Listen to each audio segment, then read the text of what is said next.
Hey guys, I'm back for part two. This is about freight train or light at the end of the tunnel.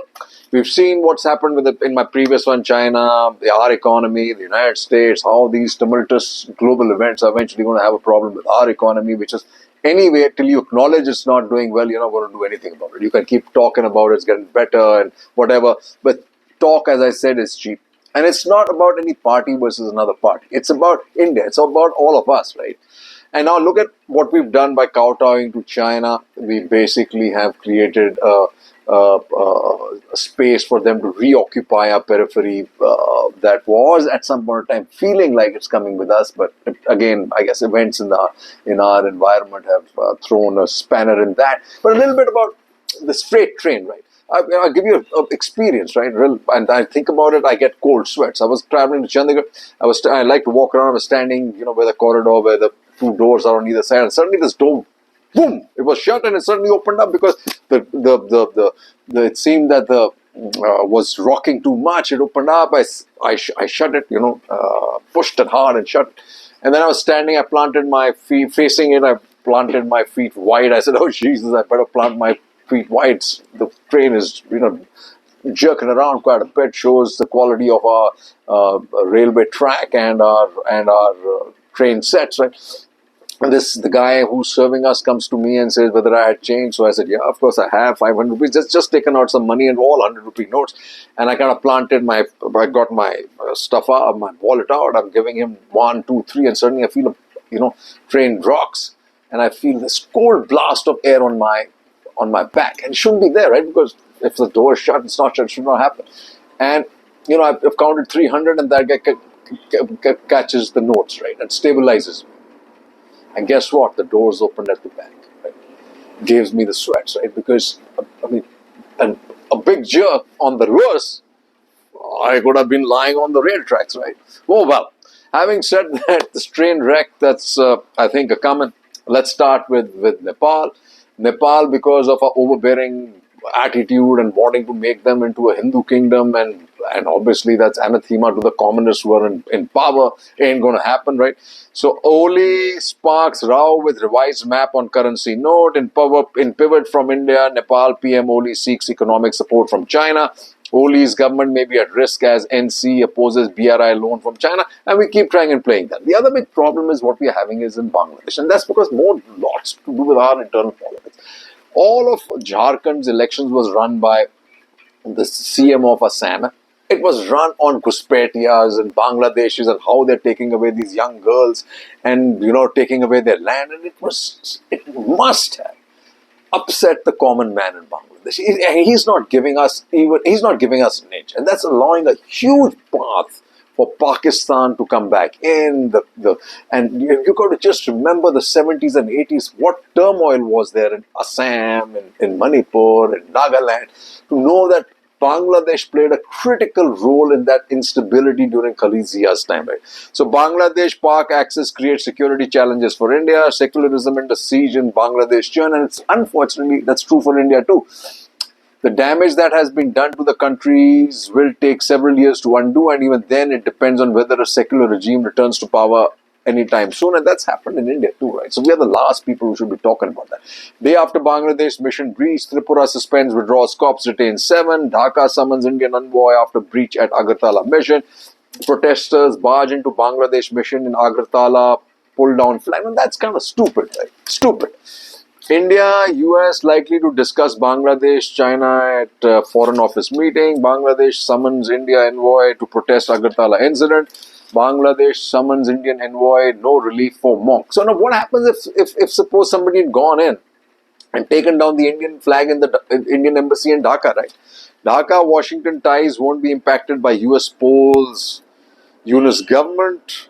ISKCON, a fundamentalist group, Bangladesh AG, Bangladesh to take steps to get Hasina extradited to face genocidal trial. Cargo movement resumes in full swing along Bangladesh border. Communist Party of China hosts Islamist parties from Bangladesh. There, folks. China in it again. Bangladesh asks Adani to reduce power supply, citing low demand. India deeply concerned over Bangladesh's Chinmay episode. Top US diplomat Donald Lu to visit India, Bangladesh. This happened. US to provide 202 million in additional support to crisis in Bangladesh.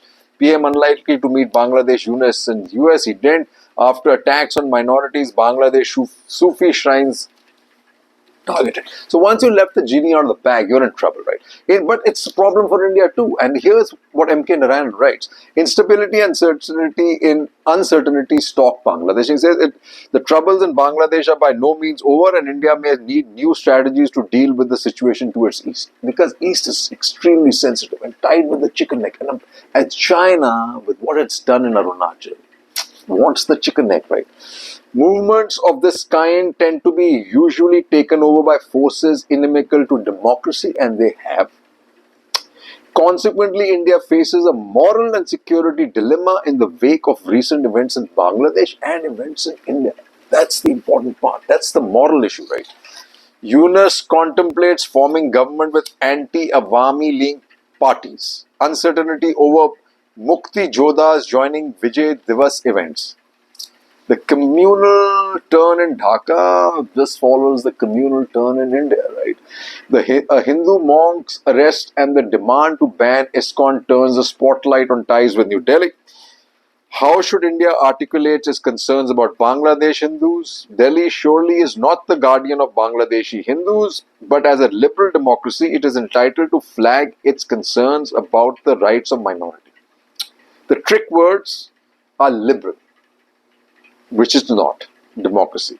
Besides, history, geography, and national security make it impossible for Delhi to ignore the chaos at its border, but it must nuance its position so that concern for Bangladeshi Hindus does not further imperil their situation in that country. But it is with what we are doing internally here. Pakistan is unraveling before our eyes. 26 dead in suicide blast at Pak railway station.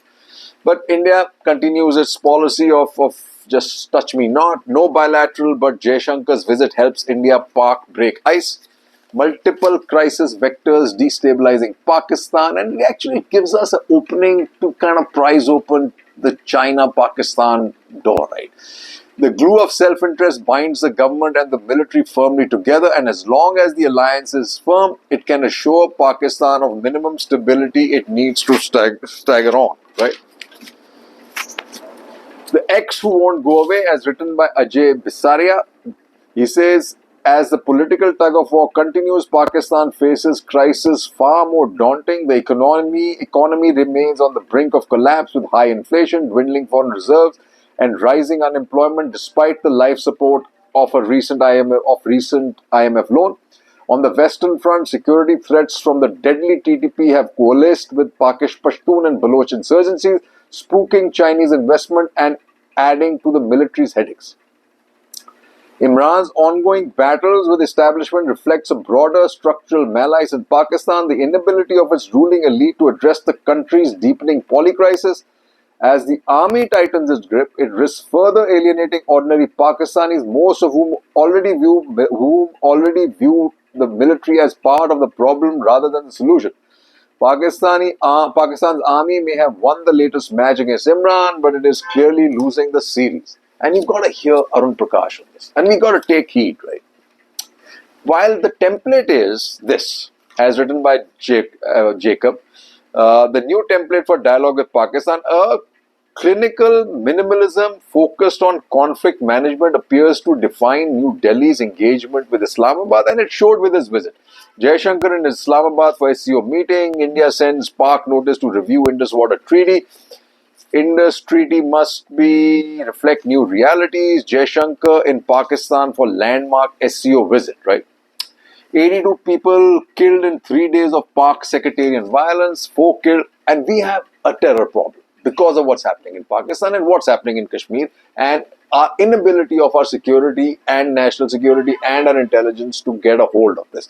4 killed in terror attack on army trucks in J&K. At least 7 killed, 5 injured in Gandarbal terrorist attack. This happened in the past, but a huge spurt of it. Kashmir witnesses spurt in militancy, forces on alert. Erdogan drops reference to Kashmir in UN speech. That was interesting. Two more ultras killed in JK's Akhnur sector. At least 12 civilians injured in Srinagar's grenade attack.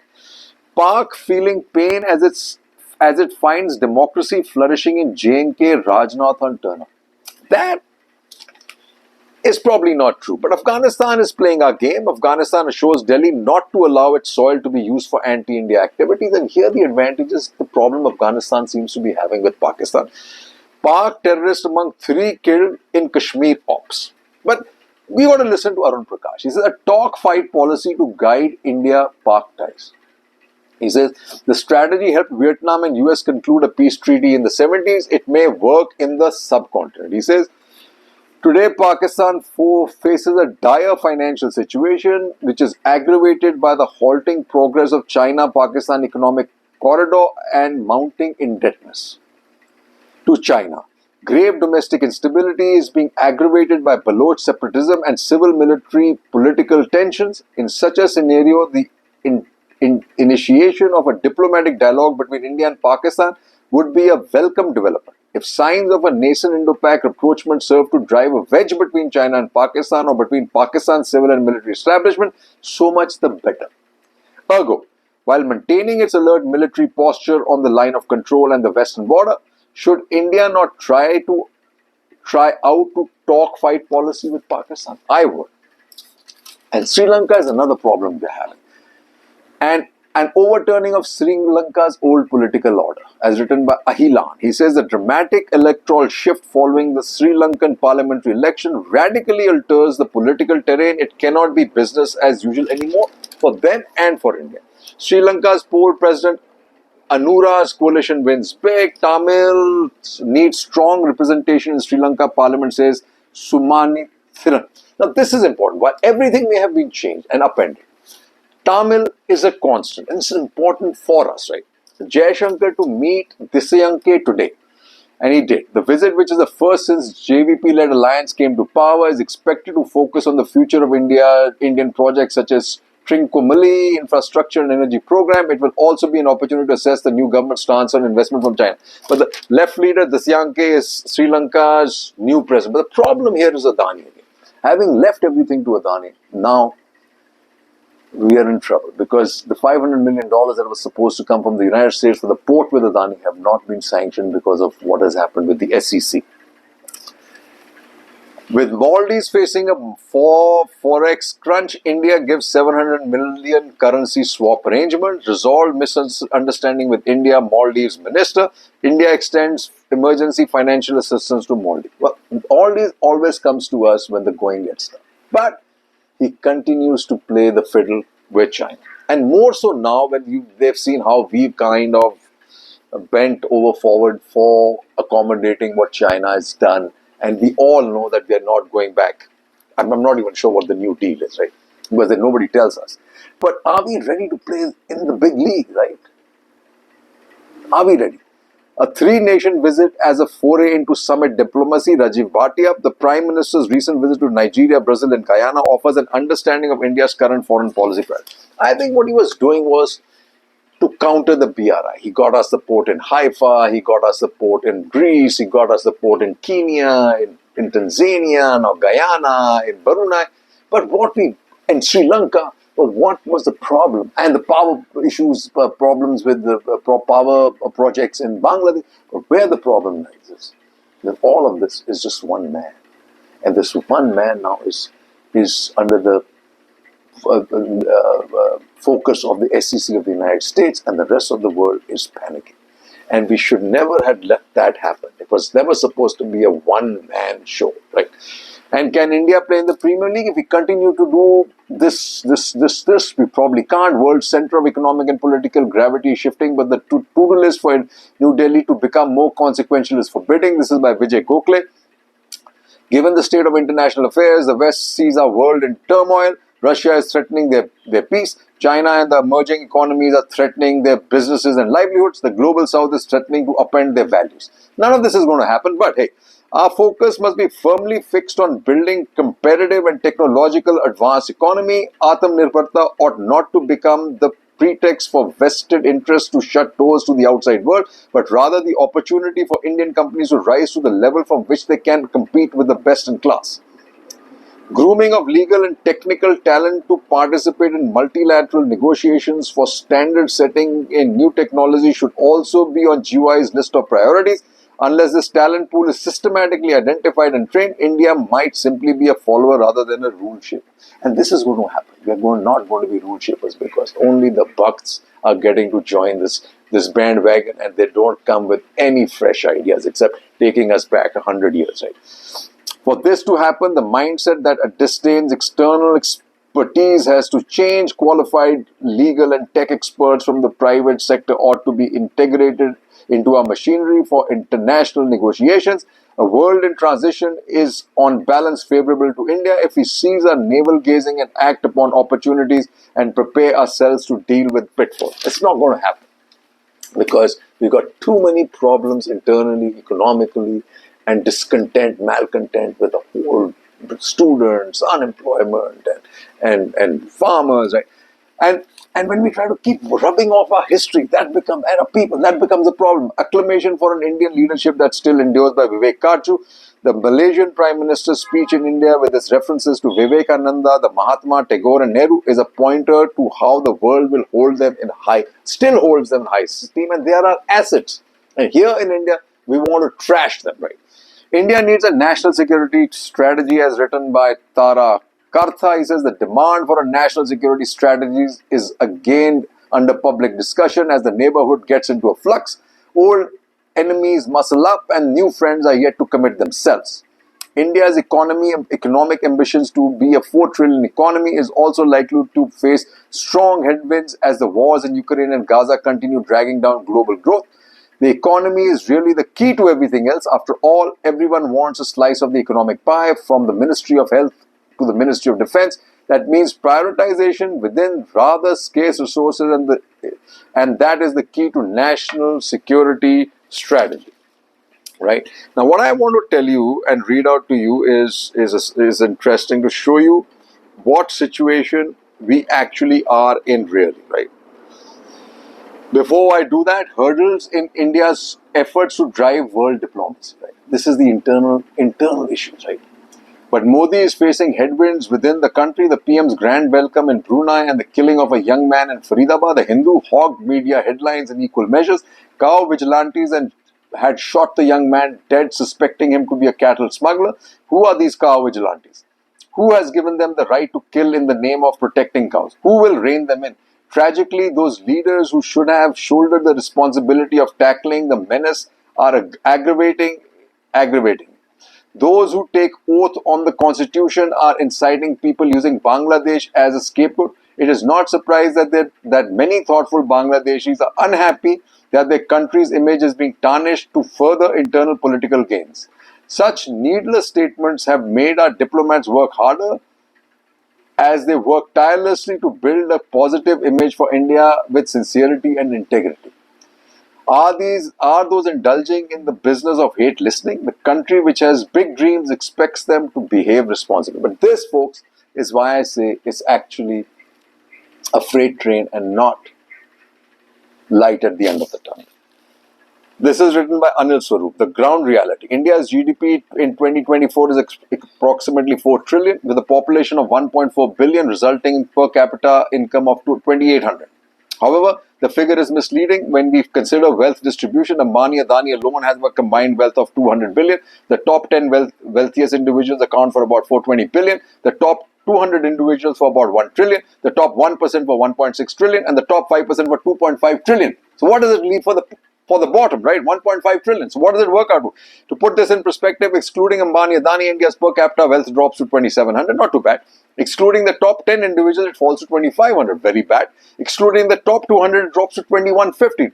Ooh, abysmal. Excluding the top 1%, it plummets to 1,730. Excluding the top 5%, it sinks to 1,130. The last figure is below the per capita income of most sub-Saharan African nations.